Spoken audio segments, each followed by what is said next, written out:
Лятото завърши с поредното съвместно събитие на Игрикаски и Be Mindful. През изминалите месеци се учихме да водим разговори, да се аргументираме и предразполагаме, да задаваме въпроси. И ето, че дойде време да му отпуснем края и да се забавляваме. Както знаете, с нас никога не е просто забавление. И този път бяхме подготвили спокойна среда за модерирани разговори и импровизационни игри.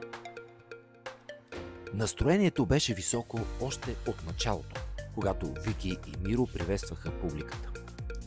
С първата игра дадохме възможност на присъстващите да се опознаят повече, като изиграят едно нетворкинг бинго, хвърчейки между масите.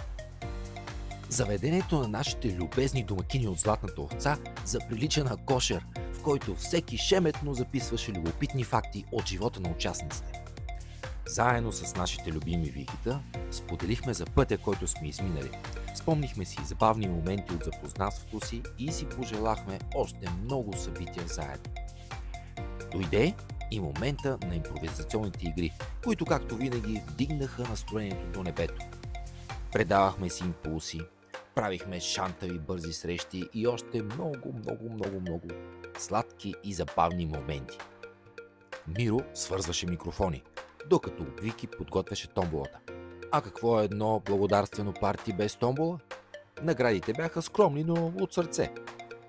Наистина, за нас тези няколко месеца означаваха много.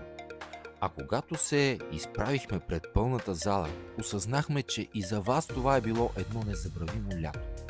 Прекрасните ни партньори от Be Mindful ни подариха подарък, за който сме им благодарни от сърце и им обещаваме да им върнем жеста тъпкано.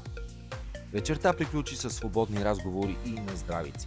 Да, ще има още събития. Така че до Игрикаски на всички!